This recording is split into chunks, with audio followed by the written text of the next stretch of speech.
Franchement, le reveal de Cynthia Jonathan, il n'y a rien à dire. Tu penses quoi du dating à 35 ans ? Et je pense que c'était gênant pour tout le monde. Comment tu as vécu l'histoire des talons ? Il y a des gens qui ont bloqué des gens. Ah ouais. Ton number one, c'était qui d'ailleurs dans les pods ? Mon top 3, c'était... Pourquoi, à ton avis, aucun autre couple n'a tenu à part le tien ?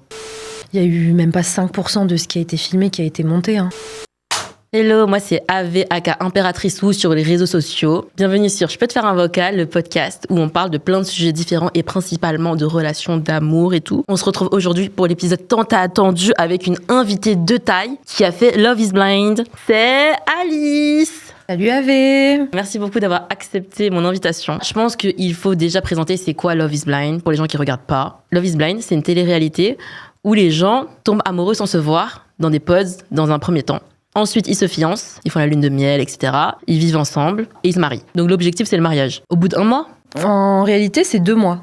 L'objectif, c'est le mariage, mais c'est vraiment, tu vois, de choisir quelqu'un à l'aveugle, donc sans l'avoir vu, et après de voir si dans la réalité, une fois que tu as découvert le physique de la personne, la connexion est toujours là. Et oui, on cherche vraiment un partenaire de vie. Ouais. J'ai énormément de questions à te poser. J'ai demandé en story toutes les questions que vous aviez pour Alice. Et j'ai la liste là sous les yeux. Donc, on va lâcher des bombes. C'est parti. Et attention, Alice, t'es la seule qui a gagné Love is Blind. Mais il n'y avait rien à gagner, il n'y a pas d'argent, il n'y a rien à gagner. C'est la seule qui a fini en couple. Est-ce que c'est un cadeau ? Bah, tu me diras.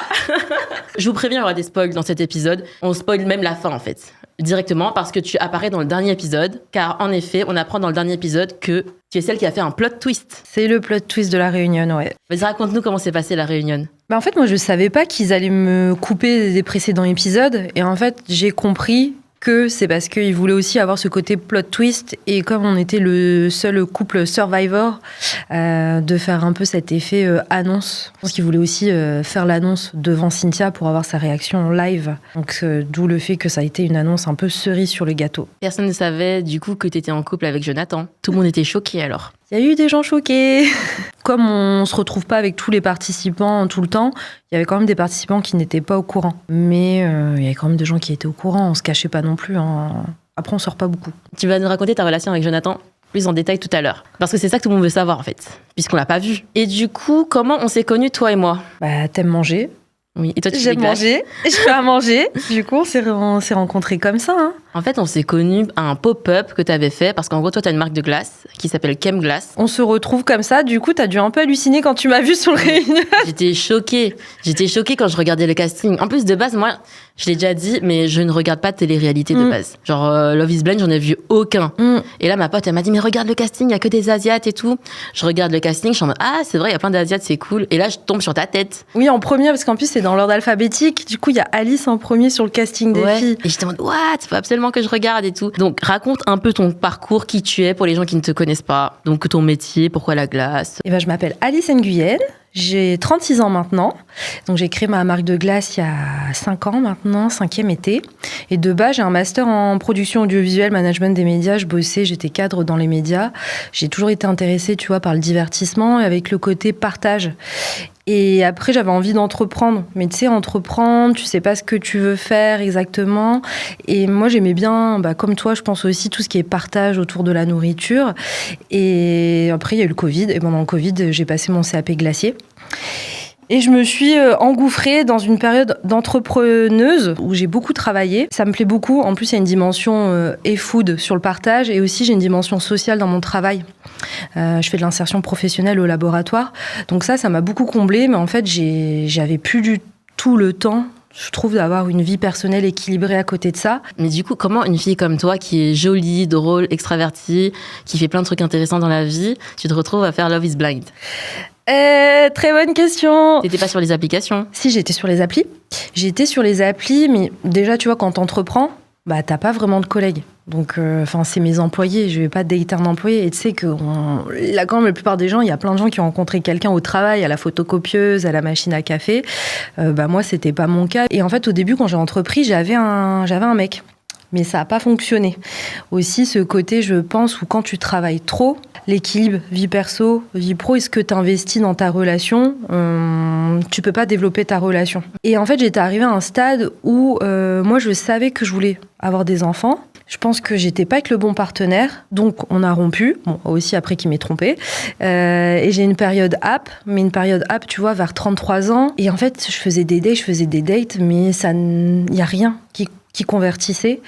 Et bon, j'en suis arrivée à comment je me suis fait caster. Hein. Mais du coup, tu t'es fait caster sur Insta, sur une app? Parce que je sais qu'il y a Yannick qui s'est fait caster sur une app.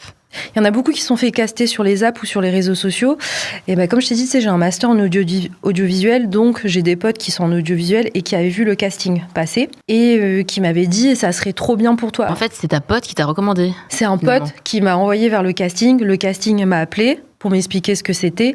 En fait, moi, la seule info que j'ai donnée à mon pote avant d'appeler le casting, c'est est-ce que c'est premier degré et est-ce que c'est sérieux?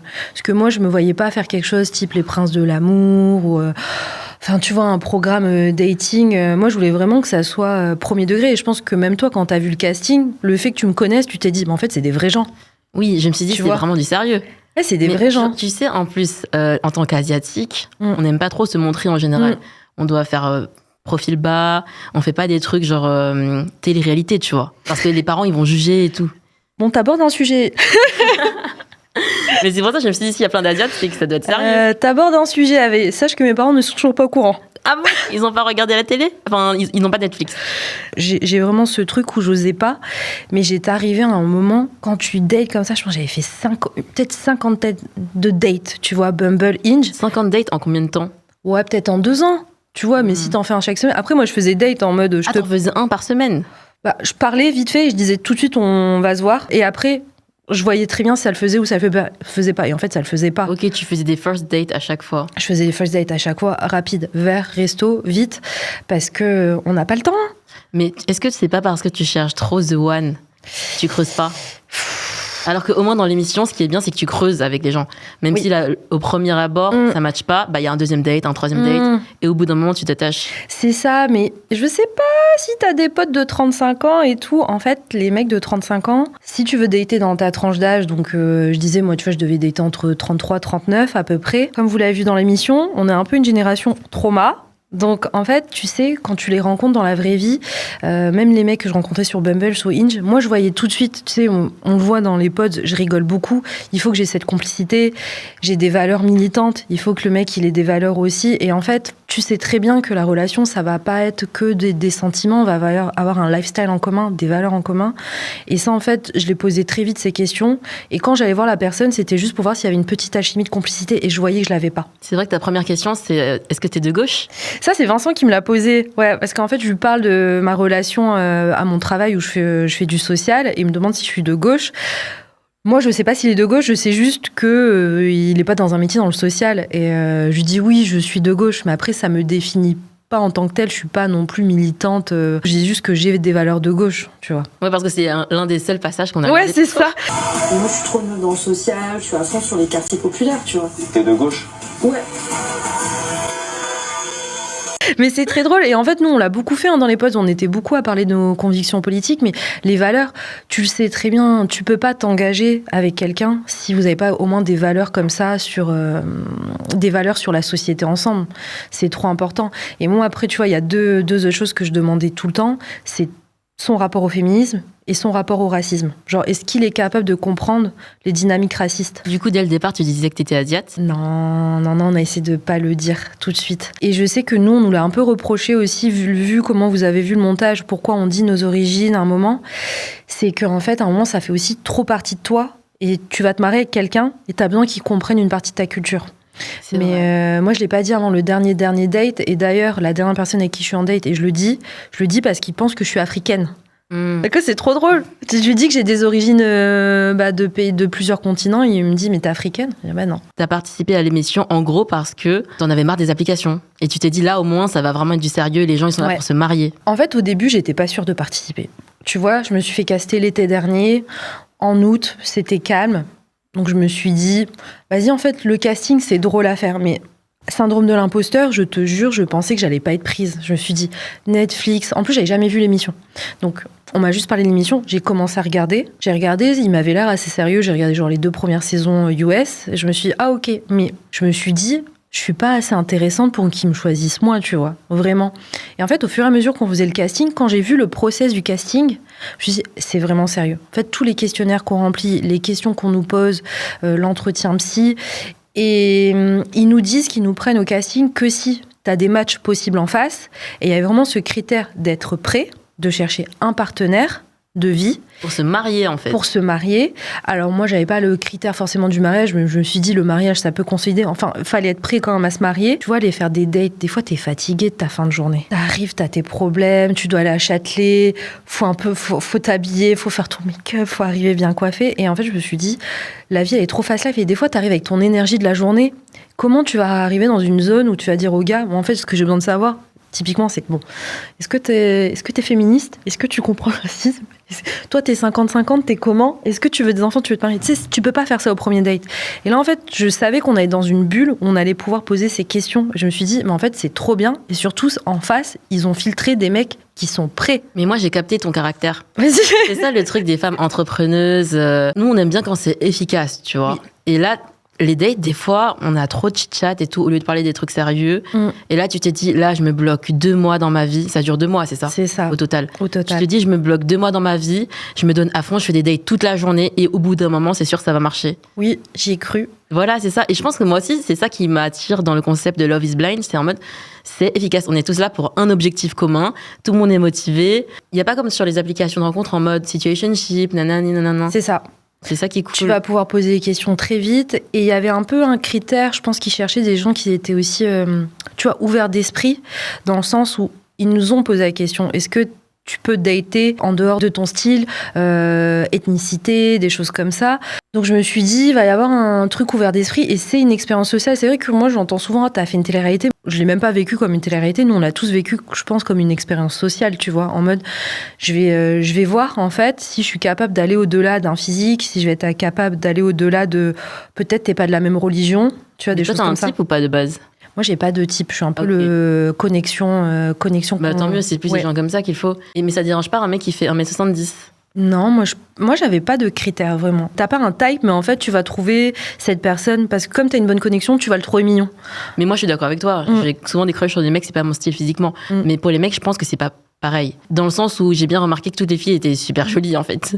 C'est vrai qu'on était belles, je trouve. Ouais, il y avait pas de filles moches, quoi. Ouais, je suis d'accord. Vous avez un test psychologique? Ouais. J'ai l'impression que certains mecs ont réussi à passer le test psychologique. Alors, il y avait des soucis, hein. Non, mais pas vrai, de toute façon, je pense que pour faire toutes les émissions, maintenant, c'est obligatoire. Après, le test psy dure plus ou moins longtemps, hein, tu dis ce que tu veux. Et dans les questions du questionnaire, t'as des questions aussi psy, donc si tu veux occulter quelque chose, tu l'occultes. Mais oui, tu l'as, et sur place, il y a aussi une psy qui est présente sur le tournage. Tu penses qu'ils prennent pas les gens qui ont des trop gros traumas, qui sont pas prêts, quoi? Alors, vu la petite brochette de trauma qu'on avait tous ensemble... Mais t'avais vu ou pas les TikTok qui disaient non, mais c'est pas l'amour qu'ils doivent chercher, mais une psy? Ouais, non. Après, c'est génération trentenaire, hein, vous voulez quoi? Mais ouais. Tu penses que c'est un truc de millennials d'être traumatisé? Enfin, même quand je datais sur les apps, ou même quand je vois mon entourage, mes amis, on a tous été en thérapie, et c'est tant mieux, tu vois. Après, tu vois, les traumas, c'est important d'en être conscient, pour si tu veux construire une relation, tu sais aussi tes fragilités, tes insécurités. Donc pour moi, c'est pas une mauvaise chose de dire on a des traumas, des fragilités, des insécurités. L'important, c'est d'en être conscient. Est-ce que tu aurais aimé être plus présente à l'écran ou t'es contente d'avoir été un peu plus discrète, entre guillemets? Moi, perso, je trouve que t'as fait un move très stratégique. Ah ouais? Mais tu sais que j'ai rien choisi, hein, c'est la prod qui a choisi. Mais moi, je trouve ça cool de trouver l'amour et de pas être trop exposé. Parce que tu vois, comment les autres, ils sont incendiés. Bah, je pense notamment à Kim, les gens étaient archi méchants avec elle sur les réseaux sociaux et tout. Ouais, je suis d'accord. Nous, on savait pas exactement comment ils allaient monter les potes parce que tu vois, au début de l'aventure, on date tout le monde. Donc en fait, ils auraient pu créer plus de triangles ou de rectangles ou d'octogones, enfin, comme tout le monde date tout le monde. Moi, j'avais quand même pas beaucoup de connexion, donc je savais qu'ils allaient pas pouvoir beaucoup monter. Sauf que moi, j'avais quand même une bonne connexion avec Joe déjà dans les capsules. Et comme on s'est daté ensuite, on savait pas, ils auraient pu montrer, genre, on fait un petit suspense, est-ce qu'il va choisir entre, je sais pas, je dis Alice, Cynthia, Tatiana, ils auraient pu faire ça. Donc je le savais pas. Et c'est en découvrant les épisodes que j'ai vus qu'ils ne nous avaient pas du tout montré. Et on savait déjà on avait déjà la date de la réunion et on savait qu'ils voulaient faire l'annonce à la réunion. Donc C'est pour ça que je te dis, j'ai compris aussi que c'était le moment cerise sur le gâteau, l'annonce. L'annonce. Et puis, de toute façon, la prod, ils savaient à ce moment-là qu'ils n'avaient aucun couple marié qui était encore ensemble. Ils sont tous split assez rapidement, quoi. Mais après, oui, pour répondre à ta question, non, j'étais pas trop déçue. Je pense que c'était dur. Moi, j'ai beaucoup d'admiration pour tous ceux qui ont fait l'aventure jusqu'au bout parce que c'était vraiment un ascenseur émotionnel. Ça doit être une pression qui doit être inimaginable. En plus, là, toute ta famille qui vient pour un mariage, je pense que ça doit marquer. Moi, je suis contente parce que je suis venue pour l'expérience. En plus, j'ai trouvé quelqu'un. Donc, moi, j'ai mon expérience. C'est ça, t'as fait un braquage, en fait. Donc, je suis trop contente. Et tu vois, il y a d'autres personnages qui apparaissent peu, mais qui sont apparus, type Cindy, Sarah, Clément. Et je trouve aussi que leur présence, elle est cool sans que émotionnellement, tu aies besoin d'aller jusqu'au bout. Et il y a beaucoup de personnages qui ont été un peu stéréotypés. Donc, moi, je l'entends surtout des retours des autres, type Kim, même Jonathan. Tu vois, c'est des personnages, on les voit d'une façon, alors qu'en fait, dans la vie réelle, ils sont pas que comme ça, hein. Il y a eu même pas 5% de ce qui a été filmé qui a été monté. Hein. Du coup, ça a été facile pour toi de te montrer vulnérable face à la caméra. Comment t'arrivais dans les pods à être toi-même en sachant qu'il y avait des caméras partout? En fait, t'es dans un pod et t'as pas la caméra, elle est derrière un mur déjà. Donc en fait, t'as pas de... Il n'y a pas de caméraman ou quoi? Alors tu vois, il y a un mur avec une espèce de vitre et il y avait certaines capsules où t'avais un caméraman qui bougeait et après t'as toujours une caméra, mais même dans le lounge, tu vois, elles sont un peu cachées. Et au bout d'un moment, t'oublies. C'est vrai qu'au bout d'un moment, t'oublies. Et en fait, on est tellement dans une bulle. Pas de téléphone, pas de news. Il y avait même ça pas de télé. Dur, pas de téléphone. Hein. Surtout que moi, en fait, tu sais, j'ai un peu cette passion de travail, quoi. J'aime bien toujours te connecter pour les trucs de taf. On n'avait même pas de film, quoi. Tu vois, c'était livre. Je crois qu'il y avait que Chloé et moi qui avaient pris un lecteur MP3. Donc les autres, elles avaient même pas de musique. Oui, parce que t'as pas de téléphone. Donc on avait un réveil Ikea là qui tournait, qui faisait un bruit pas possible. Vous faisiez quoi de vos journées en fait? De toute façon, on était en tournage. Et le reste du temps, non, vraiment, on dormait, on mangeait, on allait en date. Donc en fait, tu penses même plus aux caméras. Tout devient exponentiel, tout est fort, quoi. Donc quand tu ressens un truc, t'es super content, t'es super ceci, t'es super cela. Donc en fait, oui, tu peux être vulnérable très très vite. Et c'est pour ça que les gens, ils demandent vraiment, tu peux être amoureux, tu peux en tomber amoureux. En fait, ouais, tu peux vraiment tomber amoureux ou tu peux créer des sentiments très forts. Et d'ailleurs, on est très très liés les uns avec les autres encore. Hein. Ouais, tu les vois encore. Ouais, on est très liés. Hier, vous étiez au bowling. On était au bowling. Mais oui, vous êtes devenus grave potes, quoi. En même temps, c'est normal, ça, c'est comme une colonie de vacances. Je me rappelle un moment, on est sur la ligne, tu sais, dans la ligne avant qu'on rentre dans les pods. Là, je sais pas, des fois, tu vois, on est tout aligné, oui. On rentre et ils nous font un décompte. Et je crois que je regarde Chloé, je regarde sur le côté, on doit être le troisième jour et je lui dis, on est liés à vie. En fait, le truc qu'on est en train de vivre, c'est tellement intense, on est forcément liés à vie par cette expérience. Et même, tu sais, le ressenti qu'on a en découvrant les mecs derrière le mur, c'est une sensation qui est unique. Donc, ouais, on est très proches. Donc oui, tu vois, tu peux vraiment être vulnérable très très vite. Concrètement, ça dure 2 mois dans les pods? Non, 1 mois? Non, les pods, c'est 10 jours. C'est 10 jours dans les pods? Ouais, les pods, c'est 10 jours, mais tu dates dès 9h du matin. Hein. Donc c'est intense dating. Et du coup, par exemple, en général, on fait combien de dates au total avec la même personne, on va dire, avant de faire la demande en mariage? Au début, tu sais, on est 15 filles, 15 mecs. On se date tous. Vous vous voyez tous mutuellement dès le départ? Dès le départ. Sauf que il faut qu'on puisse, tu vois, filtrer pour parler aux gens qui nous conviennent le mieux. D'où le fait qu'on pose des questions très vite. En fait, tu dois filtrer et après, ils ont un système qui fait que... Donc moi, si j'ai des affinités avec des mecs, les mecs, ils ont dit qu'ils avaient des affinités avec moi, on continue à se voir. Et en fait, comme ça, tu filtres et les gens avec qui tu as moins d'infinité, tu les vois plus parce que t'imagines voir 15 personnes jusqu'au bout, c'est pas possible. Donc moi, je suis passée de 15 à quelques jours plus tard, j'en avais plus que 2. Et il y en a qui en avaient encore... À l'époque où moi, j'en avais 2, il y en a qui en avaient encore 6. Ah ouais. Tu vois? Mais limite, c'était mieux parce que quand tu as l'échange avec la personne, ça te permet aussi de mieux te livrer parce que si dans la même journée, tu dois te livrer 6 fois et tu sais plus ce que tu as dit et tout. C'est vraiment intense. Mais oui, parce que même dans la vie quotidienne, des fois, tu racontes des trucs à une personne et tu te dis, purée, mais je l'ai raconté à qui? Tu vois comment Kim, elle se trompe entre Thomas et Clément au bout d'un moment? Mais parce qu'en fait, comme on enchaîne les dates, tu sais plus. Et nous, on a le truc vraiment, c'est derrière le mur. C'est inimaginable la connexion qu'on peut avoir avec quelqu'un derrière un mur. On balance des trucs hyper intimes. Moi, ce qui m'avait choqué, c'est les demandes en mariage ultra tôt sans voir la personne. J'étais en mode, mais comment tu peux faire une demande en mariage à quelqu'un que t'as jamais vu?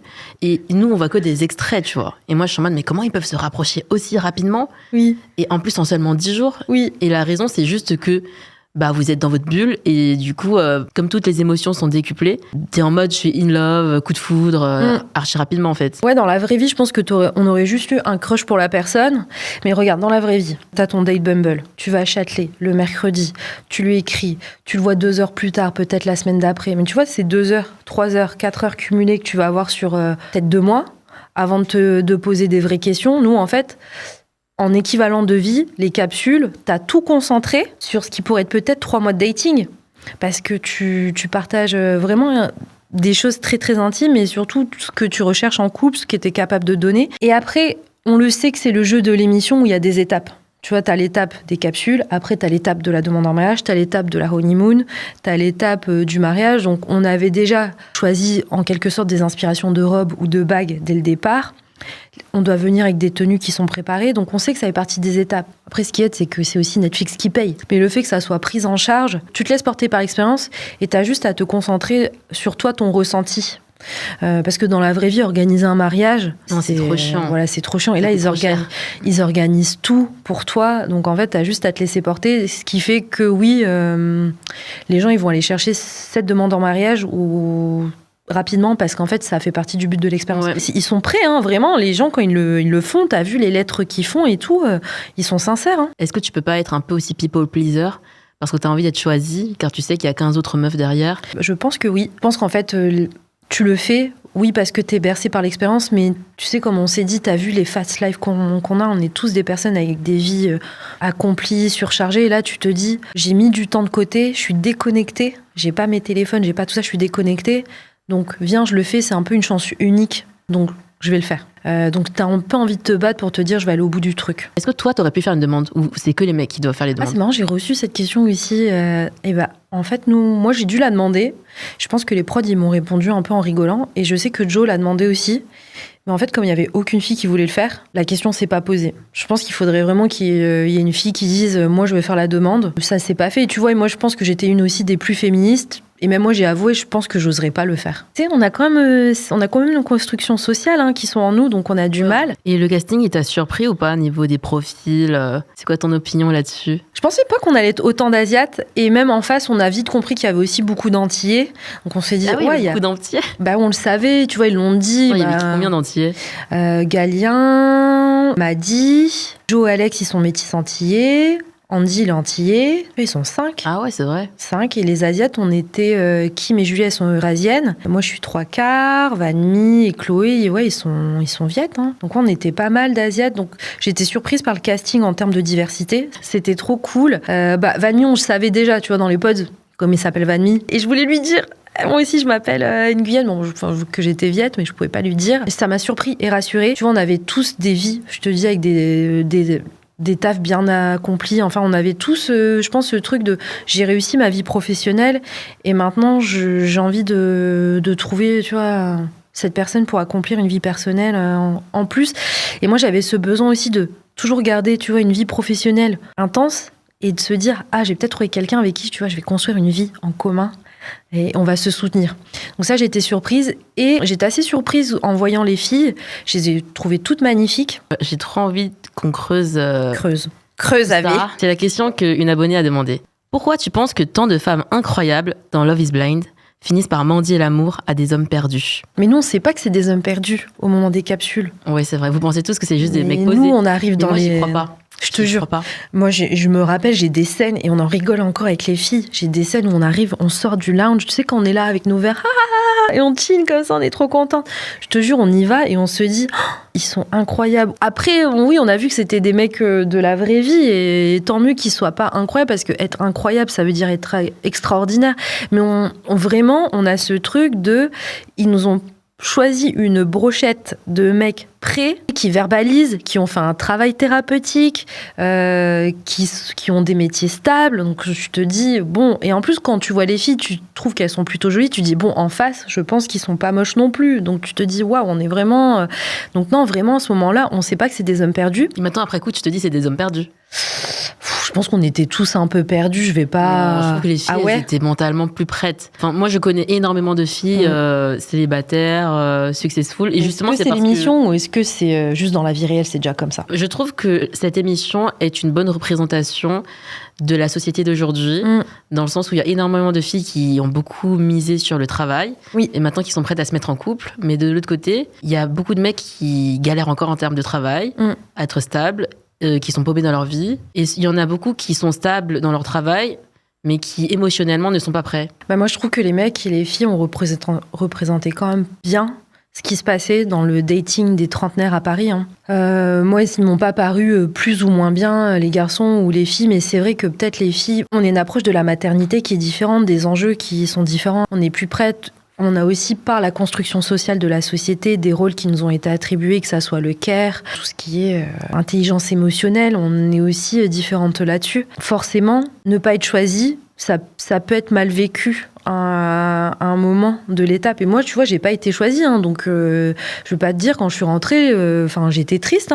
Franchement, j'étais triste, je suis tombée malade. Ton number one, c'était qui d'ailleurs dans les pods? Mon top 3, c'était Alex, Jonathan, Clément. Du coup, Alex, c'était avant Jonathan. Alors, Alex, je pense que c'est parce que c'est la première personne que j'ai vue le premier jour. Et en fait, j'étais un peu perdue. Et Alex, on a très vite parlé des valeurs, tu vois, donc je savais. Et Jonathan, je l'ai mis en numéro 2 parce que, comme on a vu, je pensais qu'on était trop potes. On rigolait beaucoup et j'avais un petit peu peur de ça, mais il était quand même 1 ou 2, quoi. Et du coup, ils te l'ont annoncé comment, chacun? En fait, on arrive à un moment où tu sais où il y a les affinités qui se font, donc les gens se choisissent. Et naturellement, tu sais qu'il y a des couples qui vont faire leurs demandes. Et Jonathan, c'était le moment où je pense qu'il était proche de Cynthia. Alex était proche de Chloé. Clément, on n'avait plus vraiment d'affinité. Et du coup, ils m'ont annoncé que j'avais plus de match. Je sais pas, tu vois, peut-être que j'aurais pu continuer à dire s'il vous plaît, j'ai envie d'aller dater cette personne, insister, mais même, je pense que si je l'avais fait, j'aurais pu, tu vois. Si vraiment j'avais insisté en disant je sens que j'ai pas pu donner sur le dernier date, redonnez-moi une chance. Mais moi, je vais pas te mentir, je l'ai pas senti. Je l'ai pas senti, j'ai pas eu de regret. Je sais qu'il y a des filles qui étaient en mode je vais aller me battre pour ce mec. Moi, j'avais pas ça. Je voulais pas rentrer dans un triangle. Pour Jonathan, Cynthia, je le savais pas, mais je m'étais juste dit on est trop potes. Et j'avais l'impression qu'on s'était friendzoné, donc je me suis dit ok. Et Alex, j'avais compris pour Chloé. Et moi, je voulais pas me mettre en rivalité avec Chloé. Et Chloé, c'est ta copine. C'est ma pote, mais je sentais que même ce qu'elle vivait avec Alex était plus fort que moi, ce que je vivais. Et bon, après, mon syndrome de l'imposteur a fait que je me suis pas sentie de faire ça. Et de base, j'ai vraiment ce truc aussi, tu vois, de sororité. Et j'avais pas du tout envie de rentrer dans une rivalité féminine pour choisir un mec. Et moi, je suis partie, je me rappelle, je suis dans le lounge et je dois dire, je dis petite à Cindy, on est en train de faire du yoga, et je lui dis, mais en fait, je me choisis moi, quoi. Je me choisis moi. C'est un peu dur. Mais toute l'expérience était trop cool. J'ai appris plein de choses sur moi, donc pas de regrets. Et je rentre chez moi et je pense que j'ai juste pleuré en rentrant, en appelant ma sœur, en disant j'ai trouvé personne. Et c'est là que j'ai pleuré. J'ai pas du tout pleuré avant, quoi. Justement, en parlant de rivalité, quand on a regardé l'émission, il y avait quand même une petite tension entre les filles. Tu penses qu'il y avait plus de rivalité ou plus de sororité? Est-ce qu'il y avait pas 2 clans, un peu de mean girl énergie?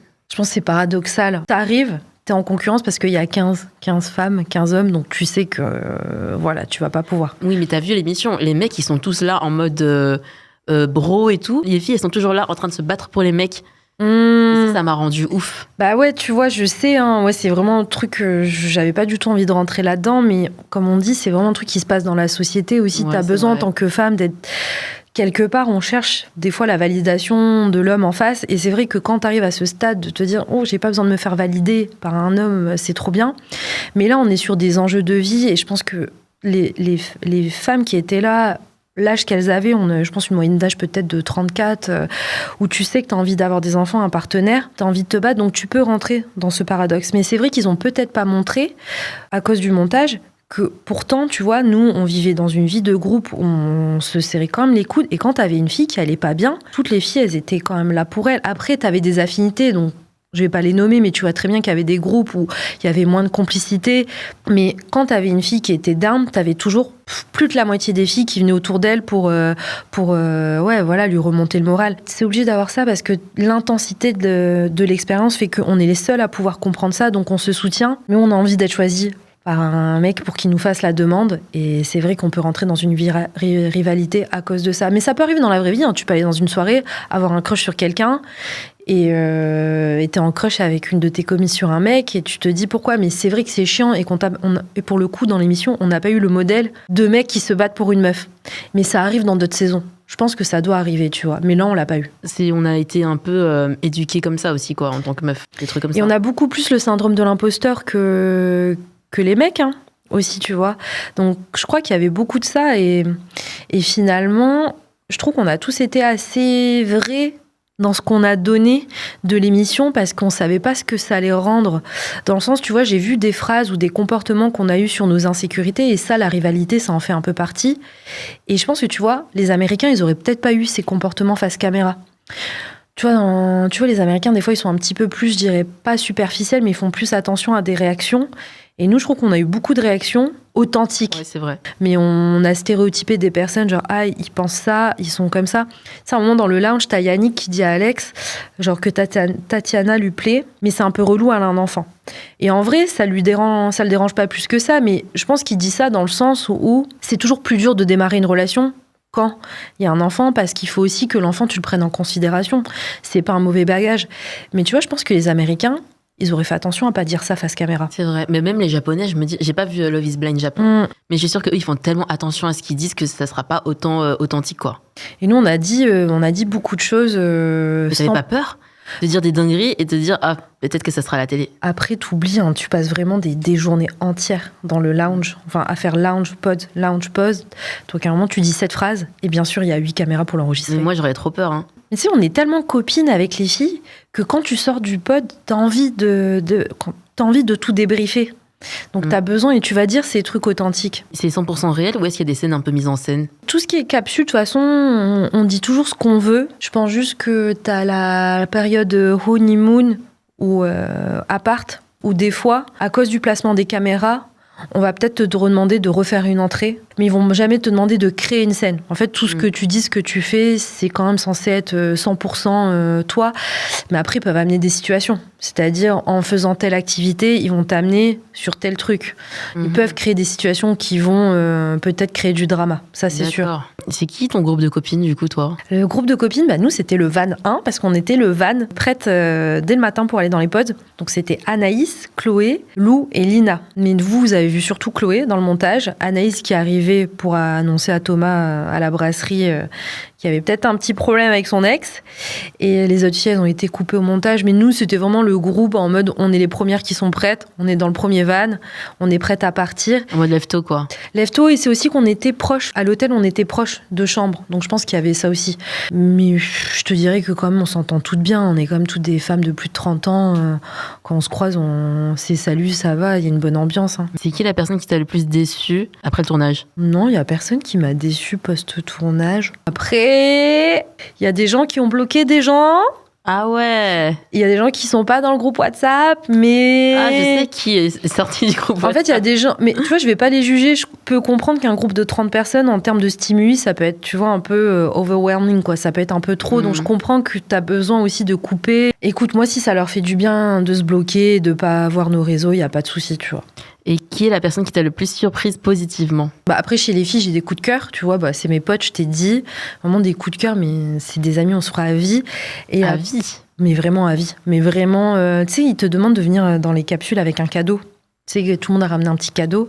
Et moi, comme j'ai pas pu donner mon cadeau, je l'ai donné à Lina. Je lui ai écrit un petit mot pour dire que je l'aimais trop. Ah, c'était quoi ton cadeau ? C'était un bracelet en jade. Un bracelet avec des petites perles de jade de Birmanie. Voilà, ça symbolisait plein de choses et du coup, je lui ai offert mon bracelet. Et après, chez les mecs, non, on a plein de coups de cœur aussi. Après, je suis obligée de dire Joe, hein, parce que je m'y attendais pas et après, on a eu une super complicité. Il t'a DM après ? Non, c'est moi qui lui ai écrit. Ah, ok. Tu savais que c'était terminé avec Cynthia ? Ah bah oui. Je savais, mais de toute façon, moi, j'avais pas... Nous, on s'est recontactés en mode débrief. Ouais. Moi, en fait, j'avais besoin de parler à mon top 3 pour comprendre. J'avais besoin de parler à ces mecs-là pour les rencontrer real life, mais j'avais besoin d'avoir un feedback. J'avais besoin d'avoir leur retour sur comment ils m'avaient ressenti moi. Dans le sens où je me suis dit, c'est une expérience où les mecs m'ont jamais vu, je leur ai donné quelque chose de moi, ça l'a pas fait. Et moi, j'avais un peu ce syndrome, tu vois, de l'échec, quoi. Oui, je vois. C'est comme quand tu te fais ghoster par quelqu'un et que tu veux savoir, mais pourquoi ? Mais pourquoi ?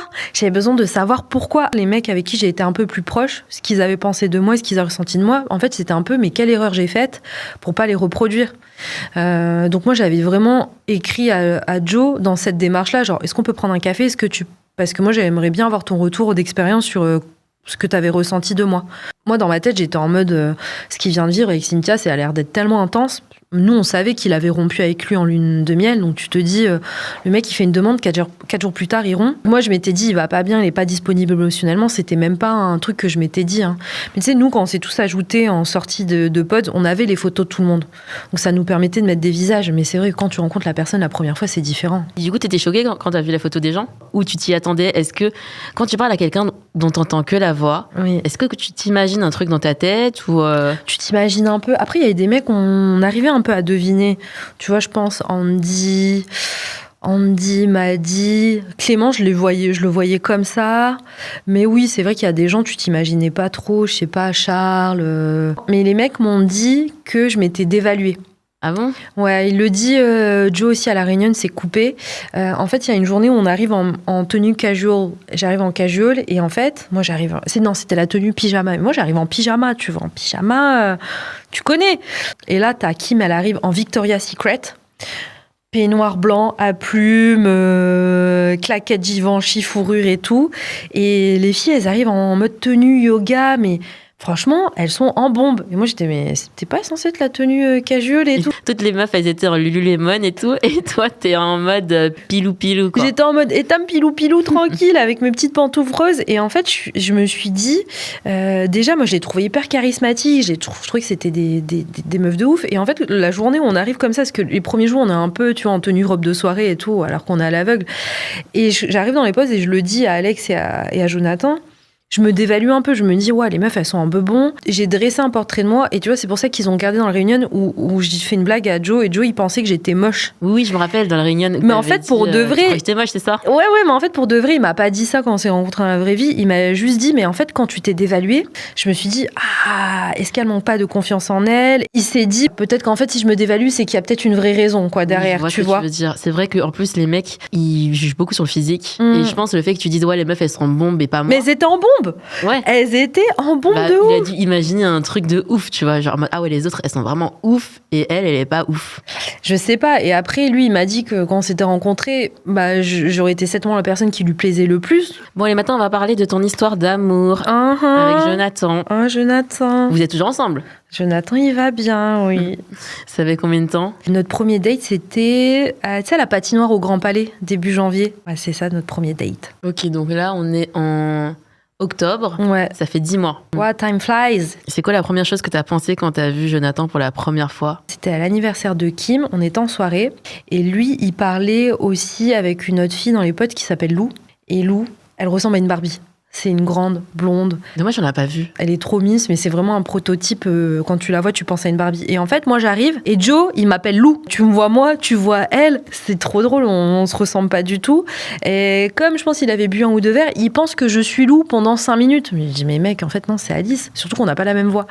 Donc non, moi, j'ai rien pensé de Joe en le voyant. J'étais juste en mode, on est en soirée, c'est cool. Et... De toute façon, t'avais dit c'était amical, quoi, au début. Ouais, puis surtout, moi, je me suis dit... en fait, il a choisi Cynthia. Donc, comme pour moi, il a choisi Cynthia, je m'étais dit, lui et moi, on n'a rien à voir ensemble romantiquement, quoi. Et puis, je me voyais pas non plus aller gérer un mec qui était en rupture, quoi. C'était dur, hein, l'ascenseur émotionnel. Il y a 2 semaines, il faisait une demande en mariage. Donc, non. Et après, on a continué à se parler. Et c'est là qu'on s'est dit, en fait, on s'entend trop bien. Jusqu'à ce qu'on se dise, viens, on va faire un date. Et on a fait le date à la patinoire. Trop mignon. Mais oui. Comment tu as vécu l'histoire des talons ? T'étais avec Jonathan ou pas quand vous avez regardé l'émission ? On n'a pas regardé ensemble. Surtout, tu sais, les épisodes, ils sortent le matin à 9h01. Et moi, je pouvais regarder que le soir.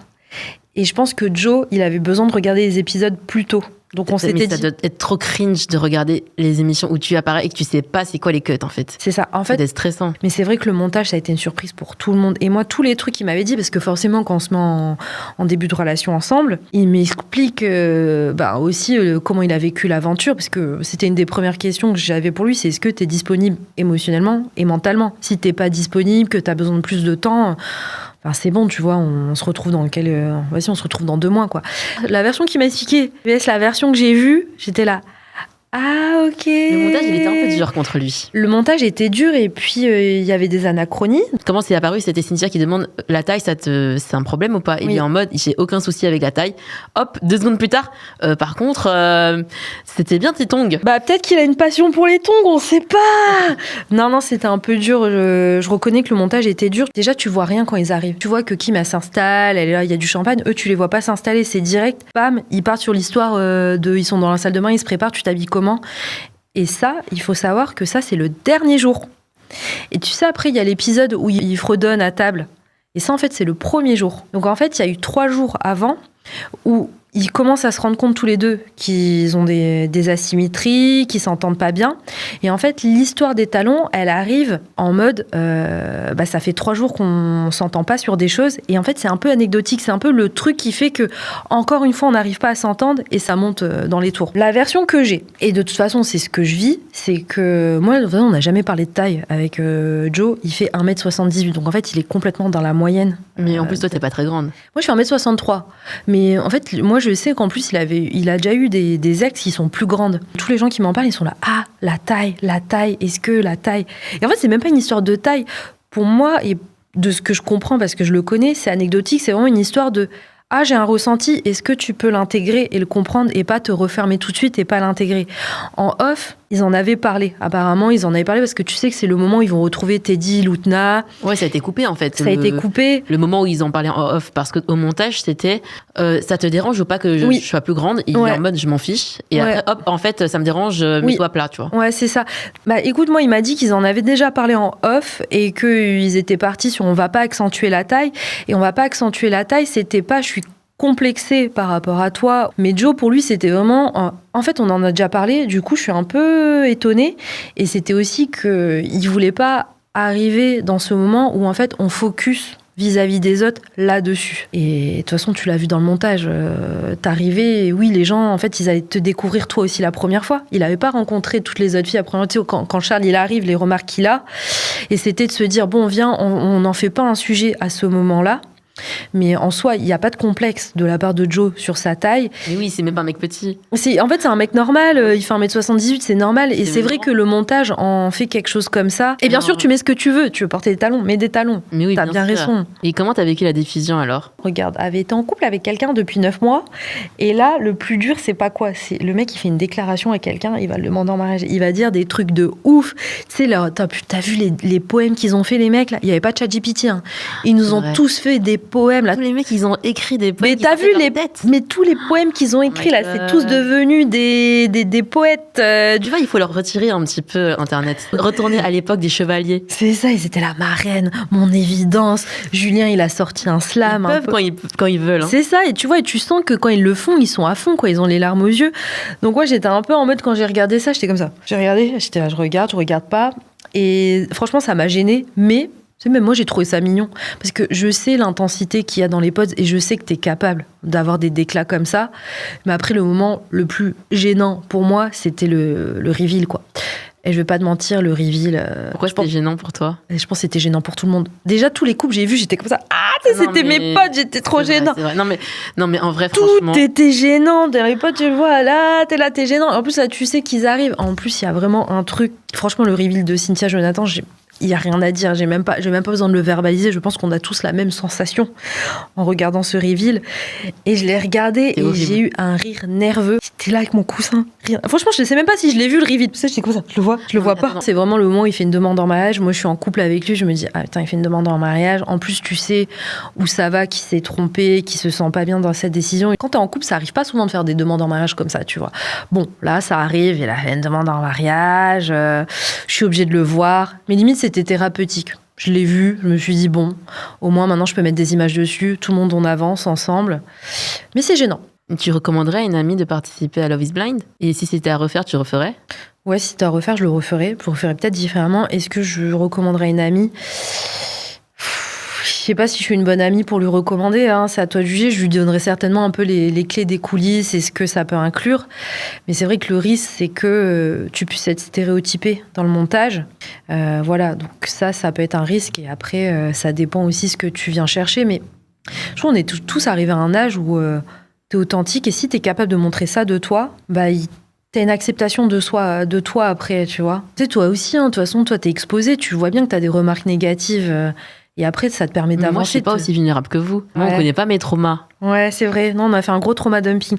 Franchement, j'étais contente d'être coupée quand même sur les pods. J'ai quand même dit des trucs. Je me suis dit, quand j'ai vu comment ils ont monté et ce qu'on a vu des autres, je me suis dit, ah, c'est vrai que ça m'aurait gênée. Mais moi, je serais trop gênée de raconter tous les traumas d'enfance. Mes parents, enfin, tu sais, les gens qui racontent mes parents m'ont abandonné et tout. Je me suis fait jeter de chez moi.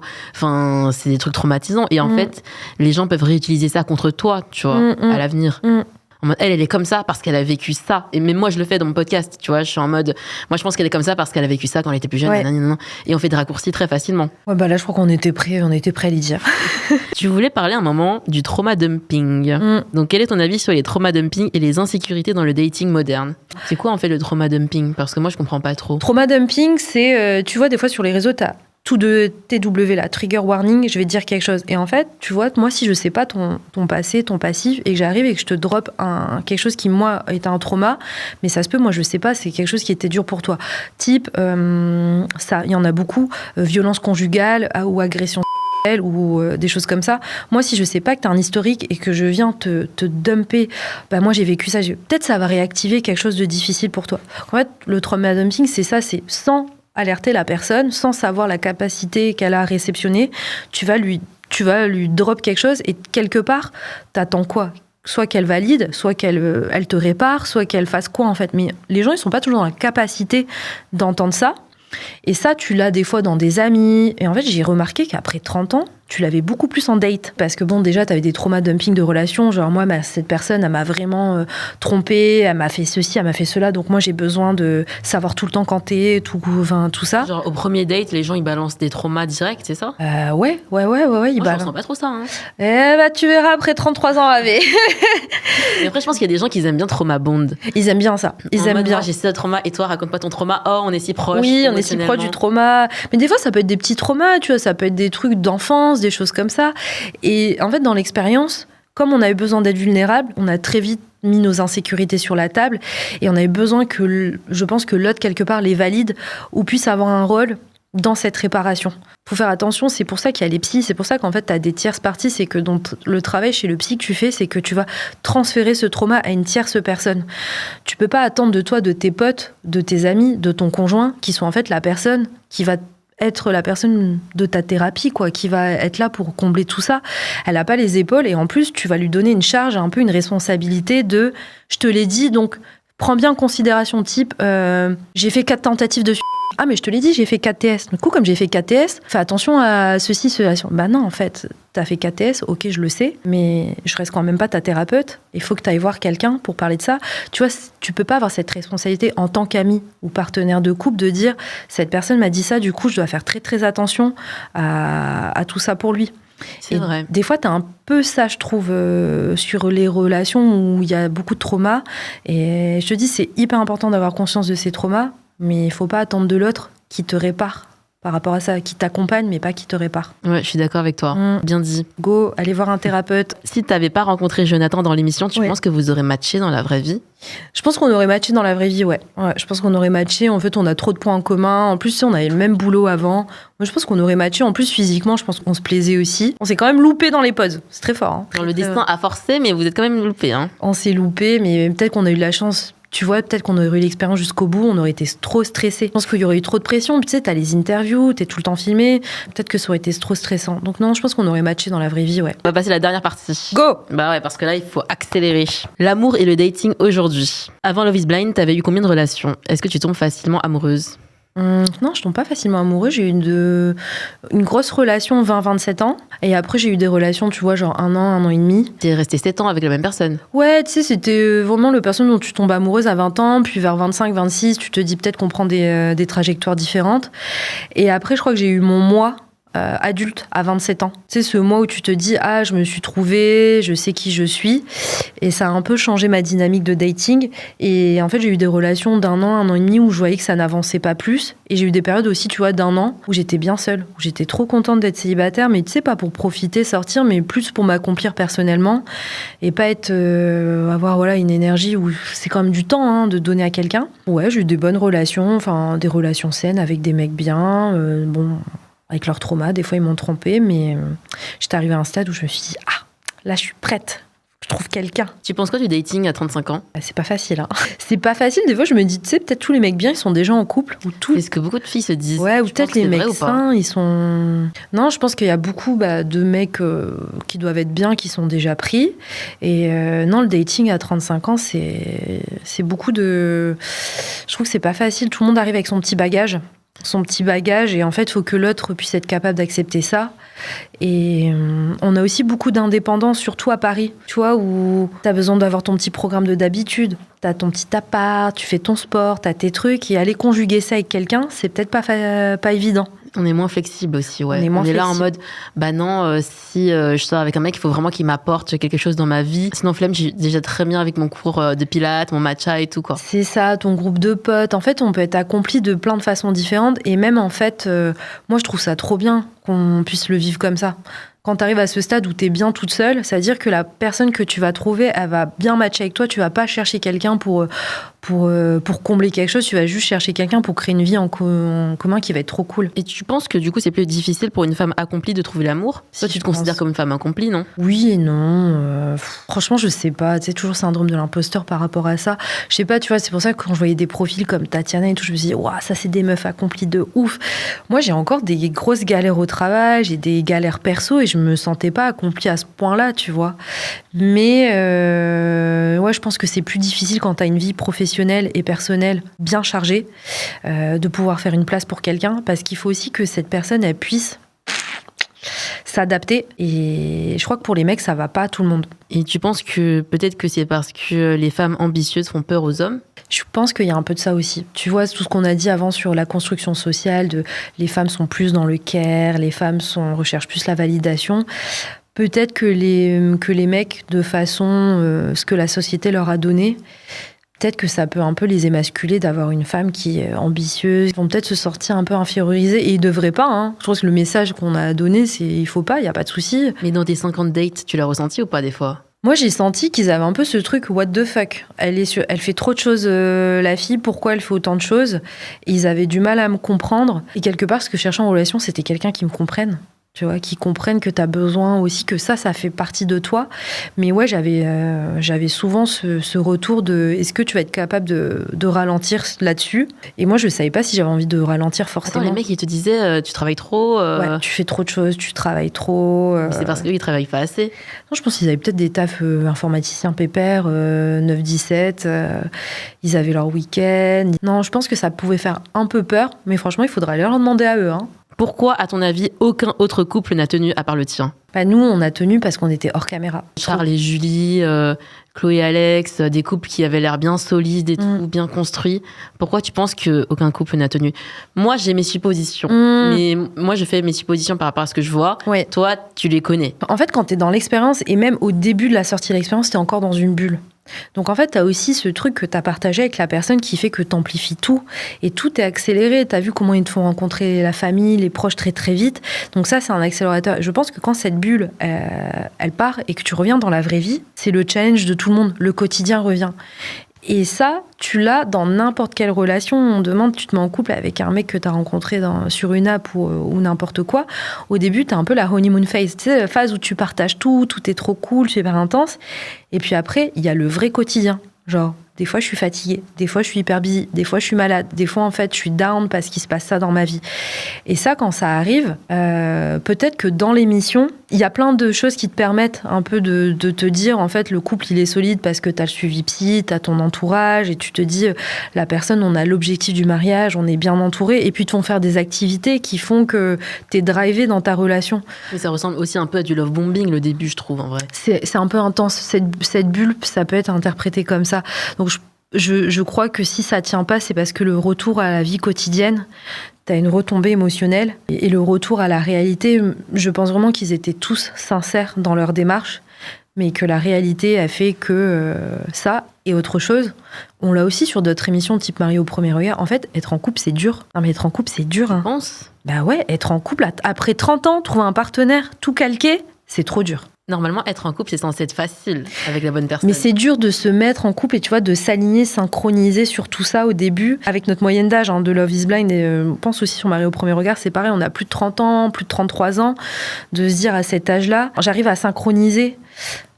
C'est pas facile, hein. Toi, t'as une vision ultra réaliste, non ? T'avais dit de l'amour et tout, très terre à terre. Ouais, je crois qu'il y a des filles, tu sais, au début, ils nous posent la question, tu cherches quoi ? Il y a des filles, elles étaient là, je cherche le prince charmant et tout. Moi, j'étais là, waouh, en fait, je cherche tout sauf le prince charmant. Tu veux pas le prince charmant ? Tu crois qu'il existe, toi, Avi, le prince charmant ? Oui. Ah ouais, mais toi, t'es encore mignonne et tout. Non, je sais pas, non, je pense que j'ai eu trop de moments qui m'ont un peu dit que ça n'existait pas. Je crois que j'ai pas de modèle non plus, tu vois, de mariage heureux. Moi, je pense que c'est un truc qui se construit. Je pense que Tu crois pas au coup de foudre et tout, quoi. Je pense que ça existe, tu vois, ce truc intense émotionnellement. Et je l'ai eu avec Jonathan aussi au début, l'intensité émotionnelle. Mais après, je pense que c'est vraiment une histoire de construction, d'enjeux, de projets, d'alignement, de soutien mutuel, de réciprocité, de ce que tu apportes à l'autre. Et je pense que ça fait que tu arrives à nourrir les sentiments, à nourrir la passion, à nourrir le désir.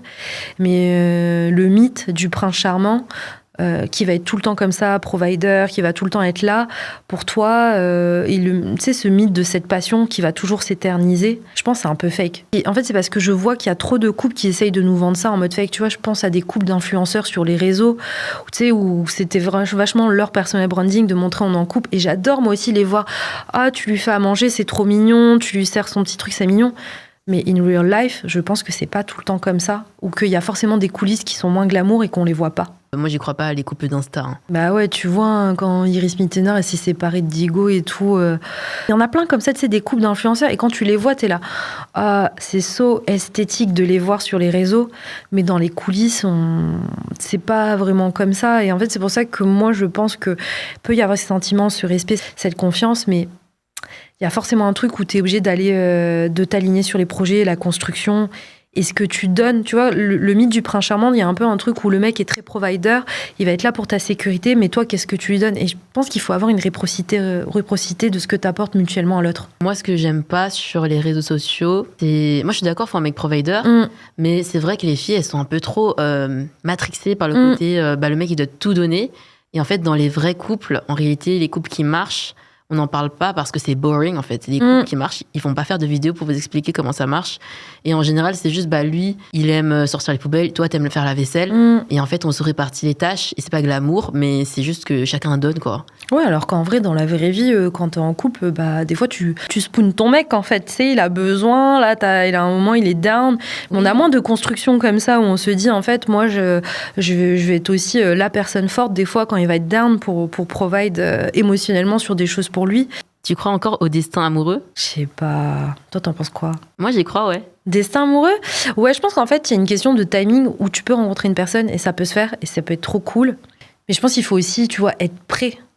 Tu vois, il y a ce truc d'être prêt émotionnellement, être prêt mentalement. Donc, je me dis, si ça se fait à ce moment-là, c'est qu'il fallait se faire. Et si ça s'est pas fait, ça s'est pas fait. Hein. Là, pour le coup, c'est comme le destin qui a essayé de vous réunir plein de fois et ça s'est fait au final. C'est comme le destin, quoi. Alors qu'on n'habite pas si loin que ça. Est-ce que tu penses qu'on peut tout avoir dans la vie ? Succès, amour et liberté ? J'ai envie de te dire que oui, mais je pense que non. T'es plutôt pessimiste, non ?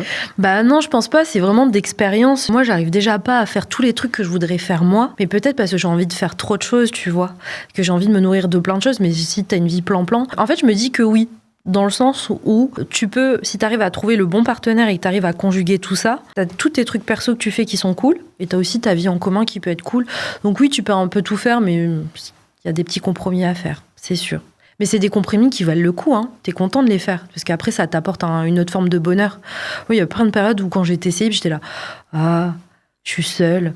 Et là, je me dis, j'ai juste trop de trucs à gérer, mais c'est cool aussi, quoi. Mais bon, après, comme t'es déjà tombée amoureuse plusieurs fois, t'as eu des relations, je pense que tu savais qu'au final, t'allais trouver quelqu'un, en réalité. Ouais, je me disais, ça va arriver au bon moment. Oui. Qu'est-ce que t'aimerais dire à la Alice de 27 ans qui t'écoute et galère à croire qu'elle trouvera quelqu'un ?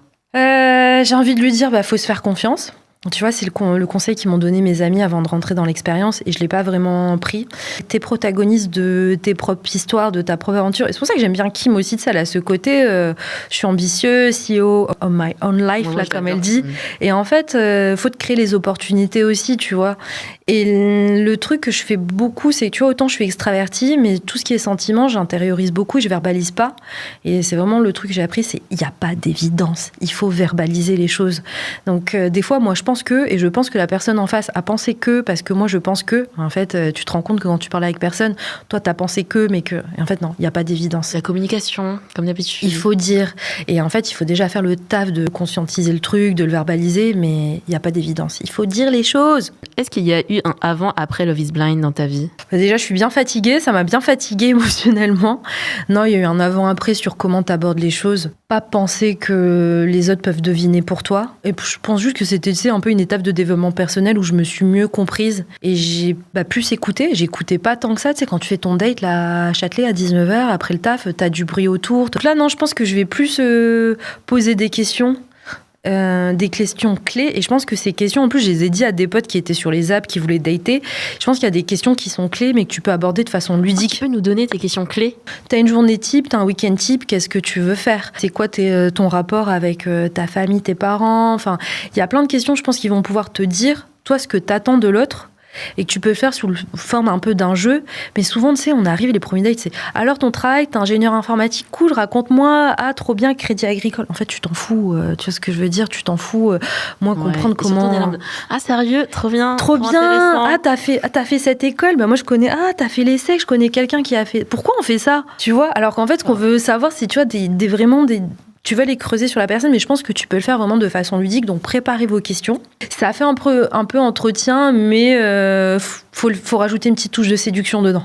Moi, j'arrivais pas forcément à le faire, mais je vois qu'il y en avait pas mal qui arrivaient à le faire dans les pods avec une petite touche séduction en mode. Et si je te disais, regarde Galien, on part en air week-end. Non, mais laisse tomber lui, le beau parleur, là. Ah, on l'adore, Galien. Non, je vous jure, il est très cool. Non, mais tu peux faire des petites mises en scène comme ça où t'es un peu dans la séduction, mais tu vas poser des questions sans rentrer juste dans tu fais quoi dans la vie et t'es ingénieur et vas-y, raconte-moi quoi. Est-ce que tu vas refaire de la télé-réalité? Mais moi, je savais pas que c'était une télé-réalité. Je pensais juste que c'était une expérience sociale. C'est bon, t'es associée à la télé-réalité maintenant. Je sais pas si je ferai une autre télé-réalité, certainement pas, à part s'il y a une télé-réalité qui me correspond, mais là, laquelle?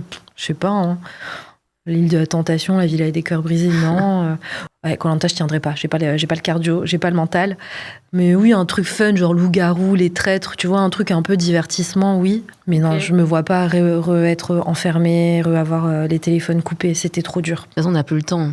On n'a plus le temps. Où est-ce qu'on peut te retrouver? Comment manger tes glaces? Et là, on attend un petit peu. Je fais des salons de temps en temps, donc on communique sur le site internet. On peut venir me rencontrer. Et après, on va réouvrir l'e-shop à Noël. Et après, il faut attendre l'été. Tu fais des pop-up l'été? Pop-up, festival, événements. On a des événements quasiment toutes les semaines. On peut retrouver événements publics. On a des festivals, Place Monge, Fondation Louis Vuitton. Sinon, c'est Solidays ou La Palooza. Donc, on se retrouve en été. Comment on peut te suivre? Donc, ma marque de glace, ça s'appelle Kem Glace, K-E-M. Glace, vous pouvez retrouver sur Instagram, le site internet, il y a une newsletter. Et moi, je m'appelle Alice Nguyen. Et sur les réseaux, c'est coucou Alice NG. Parce que Alice Nguyen, c'était déjà pris. Sans blague. Merci beaucoup à Alice d'avoir accepté mon invitation. C'était trop cool d'avoir pu discuter avec toi, d'avoir pu faire plus connaissance et d'avoir les dessous de Love is Blind. Merci à toi, Ave. Personne ne dit le nom français d'ailleurs. C'est quoi déjà? Pour le meilleur et à l'aveugle. Oui. Hashtag PLMA. Abonnez-vous, mettez en commentaire ce que vous avez pensé de cet épisode dans la bienveillance, s'il vous plaît. Mettez 5 étoiles pour ceux qui écoutent sur Spotify. Bisous, à la prochaine. Au revoir.